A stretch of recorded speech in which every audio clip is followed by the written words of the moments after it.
The alarm bells rang through the ship as Captain Jake Morrison stood on the bridge of the UES Discovery. Red lights flashed across the control panels while his crew worked at their stations. The massive ship moved through space toward a planet called Kepler-44 to b, where something terrible had happened. "Captain, we're getting the distress signal again," said Officer Ben Clark from his communication station. His face looked worried as he listened to his headset. The mining colony on Kepler-44 to b went silent 3 days ago. Their last message said something was attacking them. Jake nodded and looked at the main screen. The planet below looked peaceful from space, covered in green forests and blue oceans. But he knew that looks could be very wrong in space. He had seen too many beautiful planets that hid deadly secrets. "How long until we reach the planet?" Jake asked. 2 hours, sir," replied the pilot, Mary Johnson. Jake turned to face his science. "Officer, Dr. Lisa Carter." She sat at her station, looking very worried. Her hands moved quickly over her computer as she read through files and data.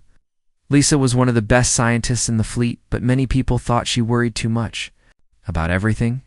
"Dr. Carter, what do you know about this planet?" Jake asked.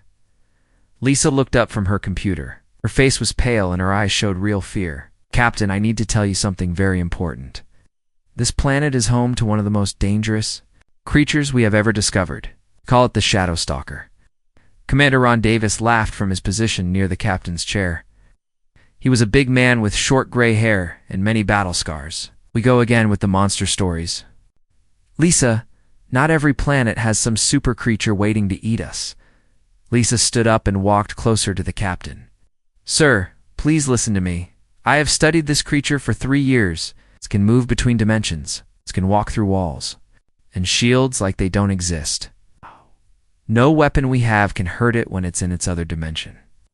Chief Science Officer Amanda Wells rolled her eyes. She was young and very confident in human technology. "Dr. Carter, "Our shields and weapons are the best in the galaxy. We have plasma cannons that can destroy a mountain. Whatever animal lives down there can't be that dangerous." "It's not just an animal," Lisa said, her voice getting louder. "The Shadow Stalker is an apex predator. It means it's the top hunter. On its planet, it has killed entire teams of explorers. The Vellani Empire lost 50 soldiers to just one of these creatures. Ambassador Zefka, a tall alien with blue skin and 4 arms, moved gracefully across the bridge. The Vellani were known for being very careful and smart. Dr. Carter, while I respect your research, we cannot let fear stop us from helping people who need our aid. The miners on this planet are in danger." Hivemind Crix, the leader of the insect-like Threx warriors on the ship, clicked his mandibles together. When he spoke, his voice sounded like many voices talking at once. "The Threx have fought the deadliest creatures in 100 star systems. We fear nothing that lives on any planet." Lisa felt frustrated as she looked around the bridge. Nobody was listening to her. She had spent years studying the reports from Kepler-44 to b. She knew exactly how dangerous the Shadow Stalker was. But everyone thought she was just being scared. "Captain," Lisa said, trying to keep her voice calm. The mining operation was built right on top of the creature's nesting area, dug deep into the ground where the Shadow Stalkers make their homes. When you disturb their nests, they become very aggressive and will kill anything that moves in their territory. Ron Davis shook his head. "Lisa, you read too many reports and not enough real experience. I've been in combat for 20 years. There's no creature alive that can't be killed with the right weapons and tactics." Amanda Wells nodded in agreement. "Our sensors can track anything that moves. Our computers can calculate the best way to fight any enemy. We have energy shields that can stop any attack. Dr. Carter, you're letting your imagination run wild." Jake Morrison listened to his crew argue. He trusted Lisa's science skills, but he also trusted his military officers. The distress signal from the planet had stopped 3 days ago. If there were people alive down there, they needed help soon. "Dr. Carter," Jake said slowly, "I understand your concerns, but we have a duty to help those miners if they're still alive. We can't leave them to die because of what might be down there." Lisa felt her heart sink. She knew what would happen if they went down to the planet. Shadow Stalker would hunt them one by one, would kill them all, and there would be nothing they could do to stop it. Double quotes, sir. Please reconsider, Lisa said. I'm not trying to be difficult. I'm trying to save lives. If we go down there with a normal rescue team, everyone will die.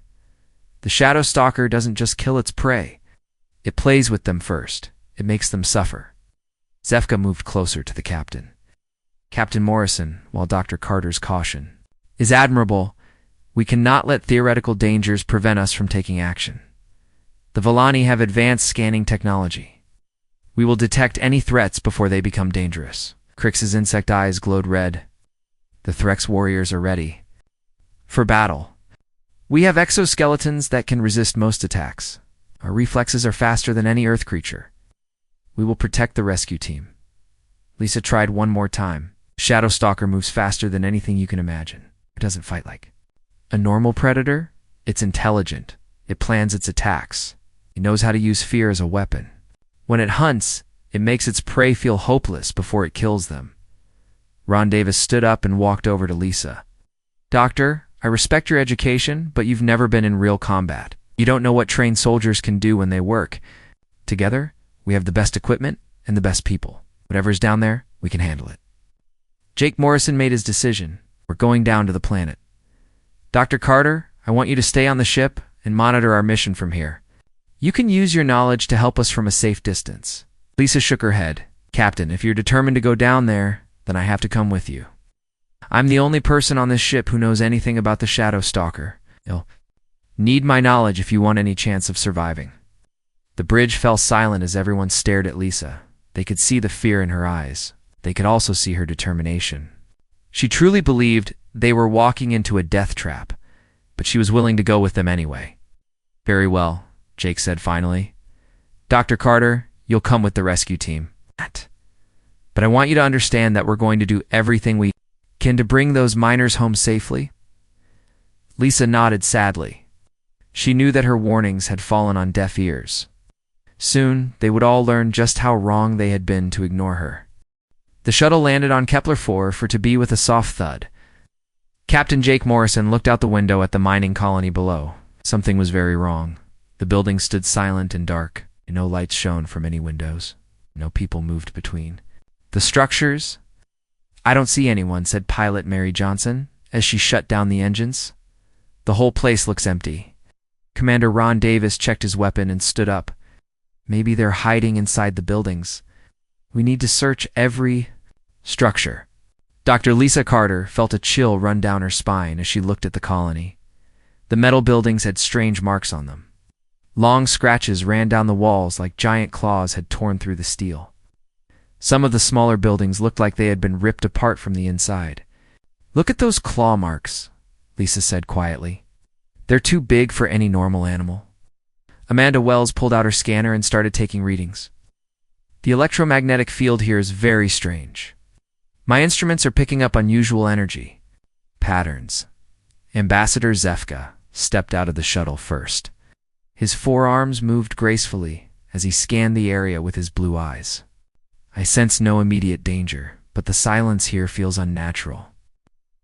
Hivemind Crix led his 3 Threx warriors out of the shuttle. Their insect bodies moved like liquid metal as they spread out to secure the landing area. As they searched for threats, the rescue team walked toward the main colony building. Their boots made loud sounds on the metal walkways. Lisa noticed that all the normal sounds of a living place were missing. No birds sang, no insects buzzed. Even the wind seemed quieter than it should be. Where are all the animals? Lisa asked. Every planet has some kind of wildlife, but I don't see or hear anything. Ron Davis laughed. Maybe they're smart enough to stay away from humans. Lisa shook her head. No, this is different. When all the wildlife disappears from an area, it means there's an apex predator nearby. The animals can sense danger that we can't. They reached the first building and found the door hanging open. Inside, tables and chairs were scattered everywhere. Computer screens were broken. Papers and equipment covered the floor. It looks like there was a fight, Mary Johnson said. Amanda Wells knelt down and picked up a strange substance from the floor. It was thick and dark green, almost like oil. I've never seen anything like this biological residue. It doesn't match any known Earth or alien life forms. Lisa examined the substance carefully. This is secreted by the shadow stalker when it feeds. It's a digestive enzyme that breaks down organic matter. You're jumping to conclusions, Amanda said. This could be anything. Maybe it's just industrial waste from the mining operation. They moved to the next building and found more destruction. The walls had holes in them that looked like something had punched through from the inside. Furniture was twisted into impossible shapes. More of the green substance covered the floors. Crix and his warriors moved ahead to scout the area. Insect senses were much sharper than human senses. They could detect movement and vibrations that others would miss. Hive mind reports no life signs in the immediate area, Crix announced, but there are strange vibrations in the ground. Something large moved through here recently. Lisa checked her portable scanner. The electromagnetic readings we're getting. Stronger, Captain. We need to leave this place right now. These energy patterns match exactly what I recorded in my research about Shadow Stalker territories. Jake Morrison looked around at the destroyed colony. We can't leave yet. There might be survivors hiding somewhere. We need to check every building. They moved deeper into the colony. Lisa noticed more signs that the others ignored. Scratches on the walls formed specific patterns. The way the furniture was destroyed followed a particular method. Even the placement of the green residue told a story that only she could read. The creature is still here, Lisa said urgently. These marks are fresh. The way the damage is arranged shows the Shadow Stalker's hunting pattern. It's playing with this territory like a cat plays with mice. Ron Davis stopped and turned to face her. Dr. Carter, you're letting your fears control your thinking. You've been here for an hour and haven't seen anything dangerous. Suddenly, one of the Threx warriors at the edge of the group made a sharp clicking sound. His red eyes had detected movement in the shadows between two buildings. Contact, Crix announced. Warrior Thexa reports movement in Sector 7. The team rushed toward the location, but when they arrived, they found only empty space. Warrior Thexa stood alone, his insect head turning back and forth as he searched for what he had seen. It was there that Gussa clicked. Something moved like liquid shadow, fast, very fast. Lisa felt her heart racing. It's watching us. The Shadow Stalker studies its prey before it attacks. It's learning our movements and our weapons. Amanda Wells held up her scanner. I'm not reading anything on my instruments. If there was a large creature here, I would detect it. Your scanner can't detect something that exists partially in another dimension, Lisa explained. The Shadow Stalker moves between our reality and a parallel space. That's why it can walk through walls and shields. Another Threx warrior, Vexco, suddenly spun around and fired his plasma weapon at empty air. The bright energy blast hit nothing and disappeared into the distance. Why did you fire? Ron Davis demanded. Something touched my exoskeleton, Vexco replied. Cold touch, like ice water running down my back. Lisa grabbed the captain's arm. Sir, it's beginning to hunt. The Shadow Stalker starts by making physical contact with its prey. It wants them to know they're being hunted. Jake Morrison drew his sidearm. Everyone form a defensive circle. Keep your weapons ready and watch each other's backs. They stood in formation, but Lisa knew it wouldn't help. The Shadow Stalker didn't attack from directions that made sense. It could appear inside their circle just as easily as outside it. The wind picked up and started making strange sounds as it moved through the damaged buildings, but Lisa knew that not all the sounds were from the wind. Some of them came from something else moving in the shadows. We need to get back to the shuttle, Lisa said. We can seal the doors and call for evacuation. We're not running away, Ron. Davis replied firmly. We came here to rescue survivors, and that's what we're going to do. As they moved toward the next building, the third Threx warrior, Zelenai, suddenly screamed. It was a high-pitched sound that hurt everyone's ears. When they turned to look, Zelenai was gone. Only his weapon remained on the ground where he had been standing. The hunt had begun.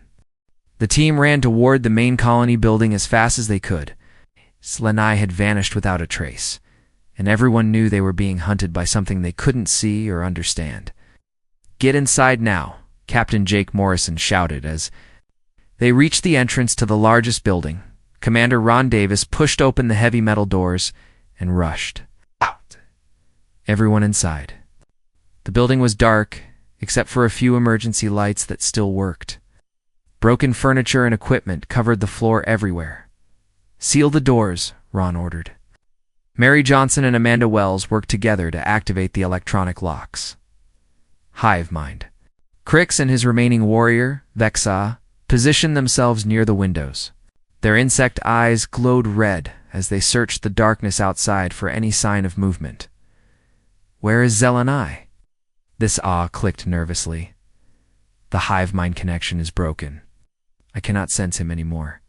Dr. Lisa Carter stood in the center of the room, her face pale with fear. "He's dead. The Shadow Stalker doesn't just kill its prey, it completely destroys them. That's why you can't sense him through your connection. It's impossible," Amanda Wells said. "Nothing can kill a Threx warrior that quickly and quietly. Their exoskeletons can resist plasma fire." Lisa shook her head. "The Shadow Stalker doesn't use normal attacks. Phases part of its body into our dimension while keeping the rest in the parallel space. It can reach inside its prey and kill them from within." Ambassador Zefka moved gracefully around the room, checking for other exits. "We need to find another way out of this building. If this creature is as dangerous as Dr. Carter suggests, we cannot remain trapped here." Suddenly, the lights went out completely. The room became pitch black except for the faint glow from their equipment. Everyone drew their weapons and activated their flashlights. "Stay close together," Jake Morrison commanded. "Don't let anyone get separated." A low, growling sound came from somewhere in the building. It wasn't loud, but it seemed to come from all directions at once. The sound made everyone's skin crawl with fear. "It's inside the building with us," Lisa whispered. "The Shadow Stalker can walk through walls when it's in its other dimension." Ron Davis aimed his rifle toward the sound. "Show yourself, you coward. Fight us face to face." The growling stopped. For several minutes, the building was completely silent. Then they heard footsteps on the metal floor above them. Slow, heavy steps that moved from room to room. "It's on the second floor," Mary Johnson said quietly. The footsteps stopped directly above where they were standing. Then something began scratching at the ceiling. Long, slow scratches, like claws dragging across metal. "Why is it doing that?" Amanda asked. "It's playing with us," Lisa explained. "The Shadow Stalker is intelligent. It enjoys making its prey feel helpless before it kills them." Dexa suddenly spun around and fired his plasma weapon at a corner of the room. The bright energy blast lit up the darkness for a moment, but hit nothing except the wall. "I saw movement," the Threx warrior explained. "Something tall and dark." Crix moved to stand beside his warrior. "The hive mind senses great danger. We should retreat to a more defensible position." Before anyone could respond, the ceiling above them cracked. A large piece of metal fell to the floor with a loud crash. Through the hole, they could see into the dark room above. "It's trying to get down here," Ron Davis said. He aimed his rifle at the hole in the ceiling. More pieces of ceiling began to fall. Whatever was above them was tearing the floor apart with incredible strength. The scratching sounds grew louder and more aggressive. "We need to move," Jake Morrison ordered. Everyone head toward the back of the building. As they moved away from the falling debris, the building's structure began to shake. The walls vibrated and dust fell from everywhere. It felt like the entire building might collapse. Lisa noticed a stairway leading down to the basement levels. "This way," she called to the others. "We can hide in the lower levels," Ron Davis said firmly. "We don't want to trap ourselves. Underground, we need to stay where we can escape if necessary." The shaking stopped suddenly. The building became quiet again, but everyone knew the creature was still there somewhere. Lisa decided to move toward the basement stairs anyway. She had studied the Shadow Stalker's behavior patterns, and she knew that going underground might actually be safer. The creature preferred to hunt in open spaces where it could use its speed and dimensional abilities. As she reached the stairway, a piece of the wall behind her exploded outward. The others screamed as debris flew everywhere. When the dust cleared, the guest was gone. Only a large hole in the wall remained where he had been standing. This Crix cried out in anguish. The loss of another warrior from his hive mind caused him physical pain. "Took him through the wall," Amanda Wells said in shock. "How is that possible?" The Shadow Stalker can pull objects and people into its dimensional space, Lisa explained. Once you're there, you can't get back. The hole in the wall was completely smooth, as if the metal had been dissolved rather than broken. Green residue dripped from the edges, same substance they had found throughout the colony. Lisa realized she was now separated from the others by the hole in the wall. She could hear them talking on the other side, but she couldn't reach them. Dr. Carter. "Can you hear us?" Jake Morrison called out. "I'm here," Lisa replied. "I'm going to explore the basement levels. Maybe I can find another way back to you." "No, it's too dangerous," Ron Davis shouted. "Stay where you are." But Lisa was already moving down the stairs. She had her flashlight and her scanner, and she knew more about the Shadow Stalker than anyone else. If there was a way to survive this situation, she would have to find it herself. The basement levels were dark and quiet. Her footsteps echoed off the walls as she moved carefully through the corridors. She found several rooms filled with mining equipment and computer terminals. In one room, she discovered the colonists' research files still stored on a working computer. As she read through the data, her worst fears were confirmed. The miners had been drilling directly into a Shadow Stalker breeding chamber. They had destroyed dozens of eggs and killed several young creatures. The adult Shadow Stalker wasn't just hunting for food. It was seeking revenge for the destruction of its offspring. That's why it was taking its time and playing with its prey. It wanted them to suffer the way its children had suffered. Lisa realized that the creature's behavior was different from what she had studied before. This wasn't just a territorial predator. This was a parent seeking vengeance. That made it even more dangerous and unpredictable. As she continued reading the files, she heard a soft sound behind her. She turned around slowly and saw a pair of glowing eyes watching her from the darkness. The Shadow Stalker had found her, but for some reason, it wasn't attacking immediately. Lisa stood perfectly still and stared back at the creature. She could see its outline now, tall and thin, with long claws that gleamed in the light from her flashlight. It was studying her just as carefully as she was studying it. For several long moments, they watched each other in silence. Then the creature faded back into the shadows and disappeared. Lisa realized that her knowledge of its behavior had saved her life. She was moving in a way that didn't trigger its hunting instincts. But she knew the others upstairs weren't so. Lucky, she had to find a way to help them before the Shadow Stalker finished its hunt. Dr. Lisa Carter moved quietly through the basement corridors. Carrying the modified mining laser she had built from spare equipment, the weapon was heavy and awkward, but it was designed to emit a specific frequency that could disrupt dimensional phasing. She could hear sounds of fighting from the upper floors. The Shadow Stalker was attacking the remaining survivors, and she knew she didn't have much time. Her teammates were brave, but they didn't understand what they were fighting. Lisa climbed the stairs carefully, listening for any sign of the creature. She had studied its hunting patterns for years, and she knew exactly how it moved and attacked. The others saw a monster, but she saw a predator with predictable behaviors. When she reached the main floor, she found the room where she had left the others. The walls were covered with new claw marks, and furniture was scattered everywhere. In the center of the room, Captain Jake Morrison, Commander Ron Davis, Ambassador Zefka, and Pilot Mary Johnson stood back to back in a defensive circle. Hive mind. Crix lay on the floor nearby, his insect body torn and bleeding. He was still alive, but badly injured. All of his warriors were gone, and the loss of the hive mind connection had left him weak and confused. "Lisa," Jake Morrison called out when he saw her. "Thank God you're alive. We need to get out of here." "Right now, where is it?" Lisa asked, looking around the room with her scientific eye. She could see the pattern of the damage and the way the creature had moved during its attack. "Ron." Davis pointed his rifle toward the ceiling.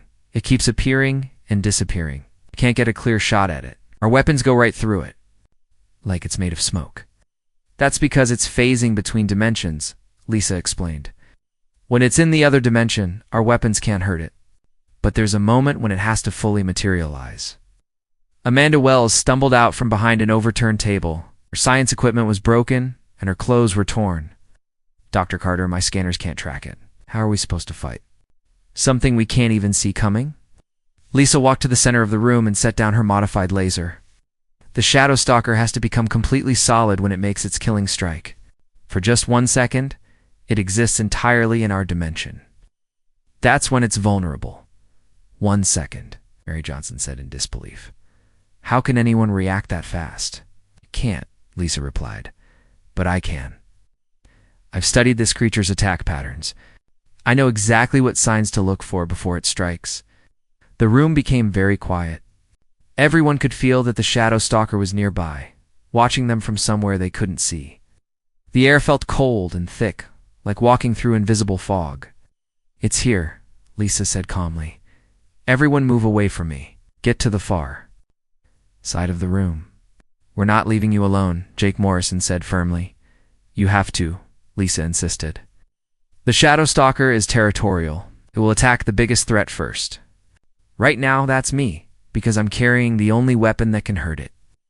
Suddenly, the temperature in the room dropped even more. Frost began forming on the metal surfaces. The Shadow Stalker was drawing energy from their dimension to power. Its phasing ability. Lisa stood in the center of the room and closed her eyes. She listened carefully to every sound and felt every change in the air around her. She could sense the creature moving in the space between dimensions, circling her, like a shark around its prey. Lisa, it's right above you, Amanda Wells whispered urgently. I know, Lisa replied without opening her eyes. It's testing my reactions. The Shadow Stalker always studies its prey before attacking. The others watched in terror as a dark shape began to appear in the air above Lisa. It was huge, at least. 3 meters tall, with long arms that ended in razor-sharp claws. Its eyes glowed like burning coals in a face that seemed to shift and change.